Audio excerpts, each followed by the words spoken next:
Hello everyone, आज चाहिँ Japan to Nepal छोटो मिठो मिनी ब्लग लिएर आएको छु। जापानबाटको घरबाट निस्किसकेपछि एयरपोर्टको लागि मम्मी, म, भाइ र साइनमा भएर निस्केको थियौँ। अनि ट्रेनमा चढिसकेपछि चाहिँ मस्त चारजना गफ गर्दै बाहिरको भ्यूलाई इन्जोय गर्दै एयरपोर्ट पुगिसकेपछि चाहिँ अहिले चाहिँ लाइटिङहरू पनि एड गरेको थियो। लाइटहरू चाहिँ झिलिमिली गराएको थियो, राम्रो थियो। एकछिन बसिसकेपछि लगभग टाइममै पुगेको थियौँ कि हामी चाहिँ। अनि मम्मीहरू जानुभयो, म पनि भित्र छिरिहालेँ। अनि वेटिङ रुममा चाहिँ एकछिन बसेँ।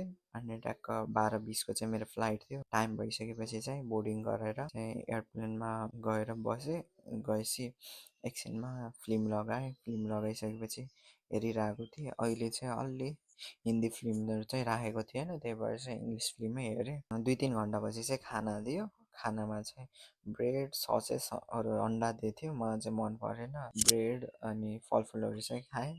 अनि ब्ल्याक टी खाएँ। कहाँबाट जुसहरू चाहिँ एभोइडै गरेको थिएँ। ब्याङ्कक ल्यान्ड भइसकेपछि चाहिँ त्यहाँको स्टाफलाई सोधेको, तिम्रो त वहाँ पर परेछ भनेर उता गएको।